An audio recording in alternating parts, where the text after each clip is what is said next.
Hello Year 2, Mr. Allen here, and today for our guided reading we're going to be looking at reading recommendations, so stories or books that you really enjoy. And what I'd like you guys to do is fill in the book review sheet, which is underneath this video. It's exactly the same one as the one we did on Monday. And I'd like you to choose your book or story, one that you really enjoy. And I'd like you to write down what's good about it and what you enjoyed about it, so then you can recommend it to somebody else.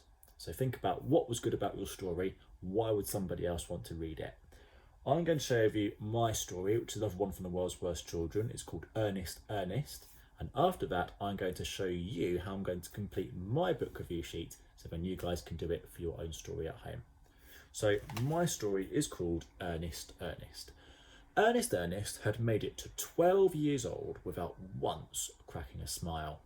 The boy loved to be deadly serious all of the time. He was far too pompous to involve himself in anything that might be considered fun. Joy and laughter were strangers to him. He had never watched cartoons or played games or went to birthday parties. The other children in school would try to include him, but the boy chose to spend all his time alone, immersed in some incredibly boring hobbies.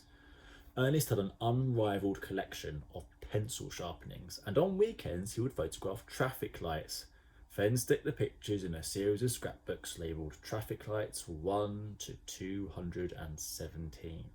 However, Ernest's most favourite hobby of all was a guessing game that he'd made himself, where he would attempt to deduce what types of metal various objects were made from. Mother, I do believe that said toaster has been manufactured from the metal steel, declared the boy one morning as he sat in the kitchen with his long-suffering mother. Ernest's clothes were like a uniform. He always wore the same grey lace-up shoes, grey trousers and grey shirt buttoned right up to the collar. But in contrast to Ernest, his mother was a jolly soul, a large lively lady who wore brightly coloured clothes with loud flowery patterns. However, her face was increasingly lined with worry about the fact that her son had never laughed or even smiled. Dutifully, she picked up the toaster and studied the engraving on its side. "Correct again, Ernest," she muttered with as much enthusiasm as she could muster. "Now, Mother, let us move on to said toilet roll holder.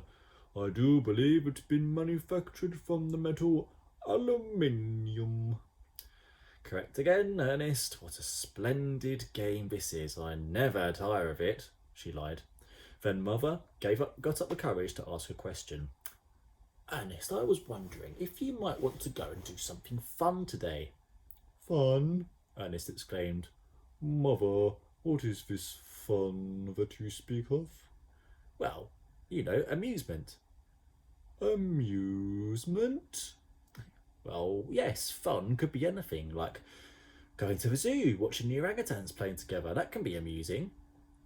"I hardly think so, Mother," stated the boy coldly. "Well, said orangutans are merely apes that are orange. What on earth is amusing about that?" His mother sighed and tried again. "Then we could go to the fairground. It's always funny looking at yourself in the Hall of Mirrors." "Mother, why on earth would that be funny?" Well, it wasn't easy to describe such a thing to someone with absolutely no sense of humour. "Well, you look in one mirror and you're tall and thin." The boy was unmoved. "Pray continue, Mother." "And then you, Ernest stared at his mother, his lip curling in disdain. "You look in the next mirror and would you believe you're short and large?" She laughed. Her laughter came to an abrupt halt as Ernest frowned at her with contempt. "Mother, I am neither tall and thin nor short and large. Why cannot the Hall of Mirrors just be normal mirrors, coated, of course, with the metal aluminium?" "Because, Ernest, then the funny mirrors wouldn't be funny." The woman was exasperated now. "Look, please, let's just forget the zoo and the fairground because there is something even better." "Really?" "Yes, I found out this morning that there's a circus in town." Ernest's nose wrinkled with scorn, but his mother pressed on regardless. "We could go and see the clowns. They never fail to make the entire audience laugh." These clowns of what you speak are amusing, are they, mother? Oh, yes, Ernest, hilarious, replied the lady in a flash. It seemed she might have hooked the boy at last. Now she just had to reel him in. They drive into the circus tent in a little clown car, and before they can even get out of the car, the doors fall off. Ernest was lost in thought. Mother, what metal is said car made of? Mother shook her head. I don't know, son. That's not really the point. Is it the metal steel? I don't know. And then the clowns get out of the car and they have all these big buckets of water. And what metal are said buckets made of? I don't know. Zinc, Ernest, please, for goodness sake, it's not important what the stupid metal buckets are made of. Ernest shot his mother a stare that could kill an elephant. There is nothing stupid about metal, mother. Even since I was 2 years old, I've been studying it. Ernest continued in his monotonous monotone.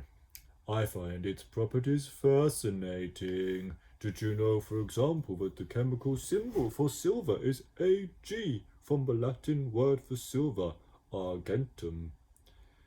Yes, I'm sure that is fascinating, but correct, mother, it is fascinating.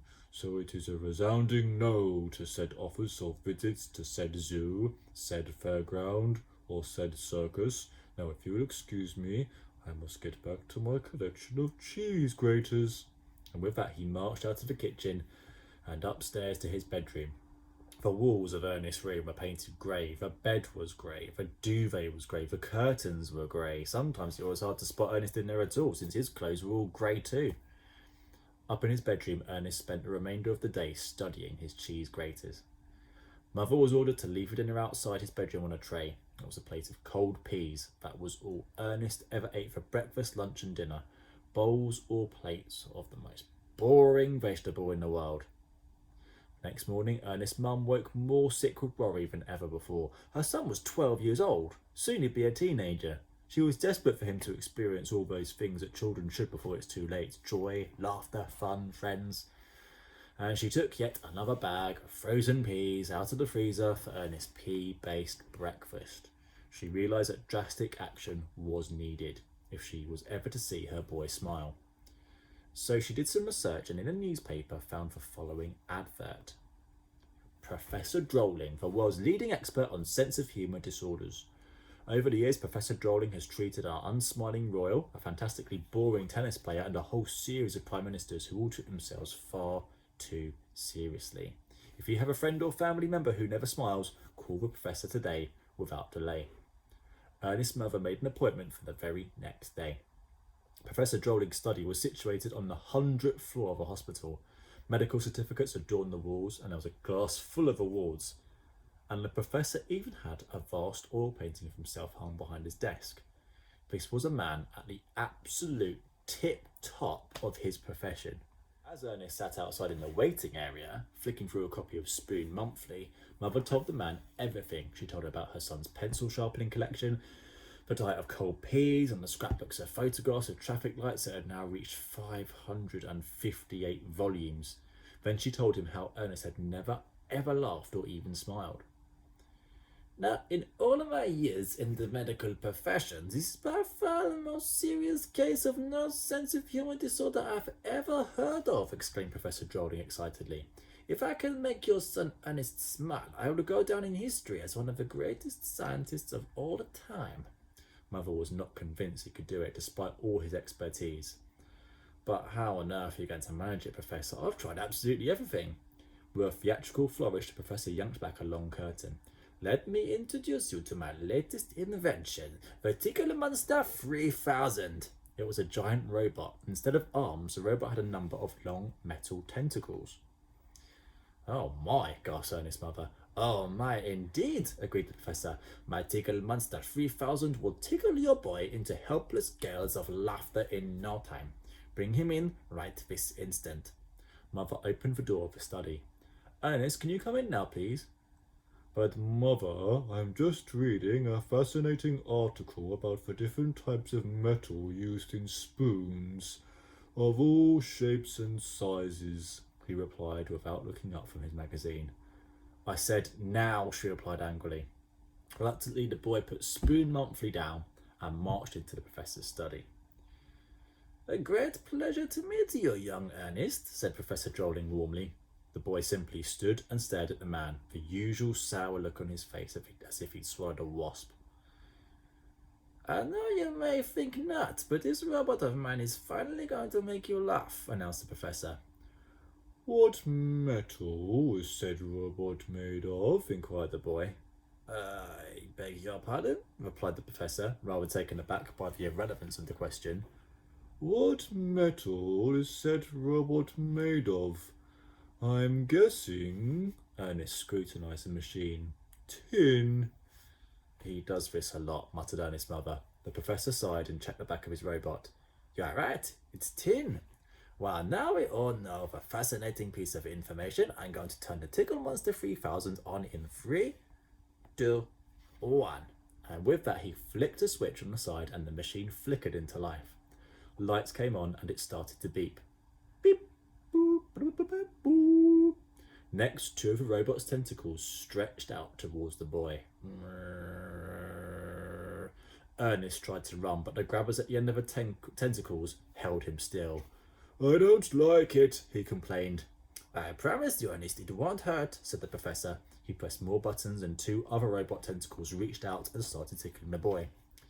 The tentacles tickled Ernest in all the places where you're most ticklesome, under the chin, on the feet, and most of all under the dreaded armpit. The professor and the boy's mother studied Ernest's face for even the flicker of a smile, but there was nothing, not even the slightest suggestion of one. This is most peculiar indeed. Let me turn up the power, declared the professor. And on the robot's chest was a dial that read Tickle Power. As the professor turned it, the arrow went from number 3 to number 9. Beyond that was 10, and beyond that a patch of red labelled Danger Level. The tentacles were now moving with much greater haste than before. What's more, they were darting all over the boy's body, finding new places to tickle, his knees, his tummy, even his ears. All felt the full force of Professor Drolling's invention.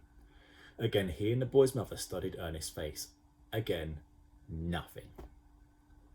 Mother, can we go home now so I can play with my collection of iron filings? But before the lady could answer, the professor shouted, No! He shouted so loudly that it made his mum jump. Then, with a whip of his wrist, the professor spun the dial on his robot to Danger Level. Are you sure this is safe? Said Ernest's mother, a look of panic shooting across her face. I don't know, replied the professor, but I will get this blasted son of yours to laugh, if it is the last thing I do. The Tickle Monster 3000 was now shaking and rattling wildly. More tentacles were shooting out of its chest, and they began tickling the most unlikely places on Ernest's body, his elbows, his nose, even his eyebrows. Still, nothing. Mother, this is tiresome in the extreme, complained Ernest, and Professor Drolling's face contorted with fury. Tickle Monster 3000, he shouted. You are my life's work, my greatest invention, but you have failed me. And with that he took off his shoe and began banging the robot on the head with it. The robot beeped and hissed. Beeps.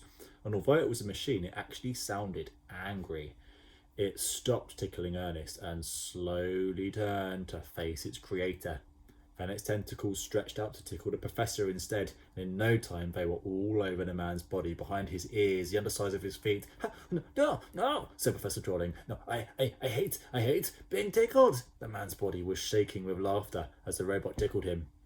However, this wasn't joyful laughter, it was agonized laughter.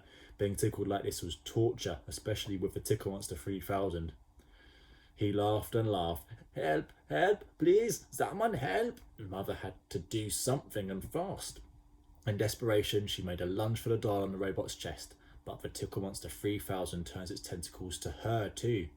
Soon, Ernest's mother was flat on the floor, her arms and legs flapping like a beetle, stuck on its back. She was tickled too. Meanwhile, the robot's movements were becoming increasingly jerky and unpredictable. It was making even more beeping and buzzing noises. Some sparks were flying out of its eyes. Smoke was blistering and billowing from its head. The robot's tickling tentacles were now moving so fast they were becoming a blur. No, no, cried Professor Drolling as tentacles tickled every conceivable part of his body. No, please, stop! Trying desperately to escape from his own creation, he wrestled the robot, biting its tentacles, but the machine had him pinned against the wall. I can't take it anymore. And with that, the professor leapt out of a window. As his study was on the 100th floor of a hospital, he fell for long enough to shout, "Ah, oh, that's much better," before striking the ground with a ginormous splat. Luckily, he had landed on a gigantic balloon. Why there was a balloon outside, nobody knows. Inside the study, Ernest exploded into helpless laughter. Tears were even rolling down the boy's cheeks, and his face had turned pink with joy. And at that moment, the Tickle Monster 3000 finally broke down and keeled over. It hit the floor with a loud clunk. "Ernest, you're laughing. You're finally laughing, but why?" demanded his shocked mother. "Because that was funny," replied Ernest. So you see, Ernest was not so earnest after all. He could smile and even laugh, but sadly only at the grave misfortune of others. Luckily, Professor Drolling was scraped off of the huge soft trampoline and taken back into the hospital, where he spent the following 3 months being tickled by the Tickle Monster. The boy's poor mother never ever tried to make her son laugh again. As for Ernest, when he grew up, he found his perfect job. He became a science teacher, and Ernest worked at the same school for 40 years, and none of the teachers or pupils ever saw him laugh. He bored everyone day in and day out with their mind-numbing seriousness, until one day an experiment went badly wrong in his classroom, and there was a massive explosion. Flames flew at his poor lab technician's bottom, caught fire, and all the pupils looked on in shock at their teacher, and he hooted with laughter. Ernest laughed, pointing at the smouldering assistant, and in fact he hooted so hard that a little bit of spit ran down Ernest's chin and formed a puddle on the classroom floor. And at that moment the whole class laughed at him. Suddenly Ernest didn't see the funny side at all. So there was the story of Ernest. So I'm going to show you how to fill in that book review sheet, and then you're going to fill it in for your story that you've chosen yourself. Okay, so here's the sheet. It should look a bit familiar because we did this sheet on Monday. So I'm going to type in the title of my story or the book on the top. Ernest. I next need to write my blurb, what the book was about. So just maybe a sentence or two to say what the story was about. So I'm just going to talk about the main character and generally what the main character did in the story without giving away the ending.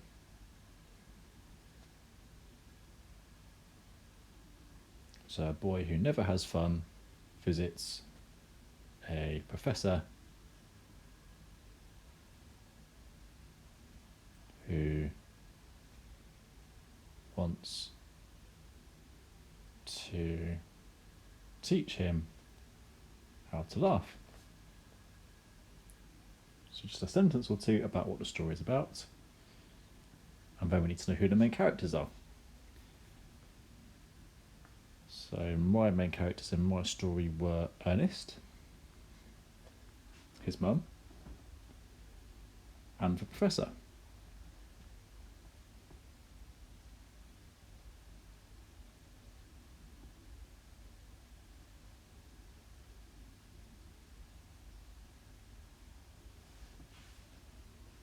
There we go. And after that, where's the story set? So I'm looking for the settings, the places where my story took place. So it started off in Ernest's house, and after that it moved to the hospital.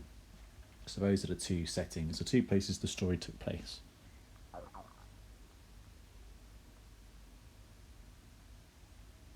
Okay, now we get to the interesting bit. So this is the part where we write about what was good about the story, what we enjoyed about it.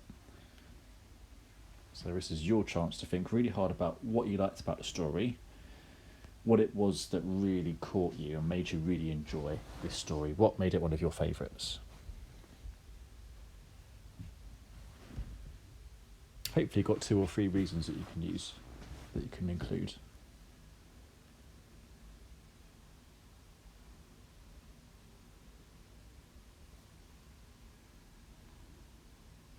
So for me, it was the tickle robot made me laugh. I thought that was funny.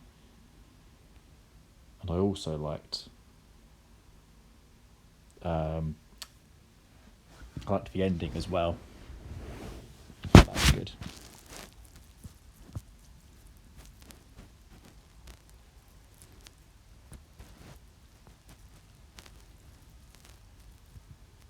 It was quite unexpected. It's a bit of a surprise how Ernest laughed at the end and what made him laugh.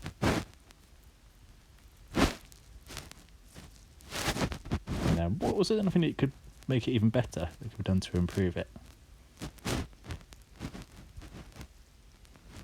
So for me, it would have been even better if we saw Ernest trying to fit in with everybody else, because he was very different. So perhaps putting him in different situations where it was fun, but he kept on asking questions which made maybe everyone a bit surprised or spoilt the situation a bit. That would have been quite funny. But I have to admit, I really enjoyed the story. It's my favourite out of The World's Worst Children, so I'm going to give it 5 stars. There you go. So give that a go yourself. And I can't wait to see what stories you chose and the reasons that you enjoyed them.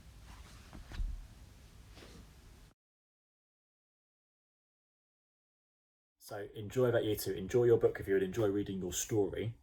Before we go, I just want to say a few things, because this is our last day of home learning today. And I just want to say a huge, great big well done to you guys at home for working so hard for, it's been 8 weeks altogether that you've been working at home. So well done. And it's not easy working from home. You don't have the same structure, you don't have the same routine. You can't really go out, you don't get to be with your friends, but luckily you've had some fantastic support from the adults looking after you. But well done for working so hard and not giving up, and I can't wait to see you guys when we go back on Monday. I'd also like to say a big thank you to your mums, dads and adults who have been looking after you, because those guys and ladies have done brilliantly with supporting you with your work. So mums, dads, adults, if you're watching, thank you so much for everything that you've done.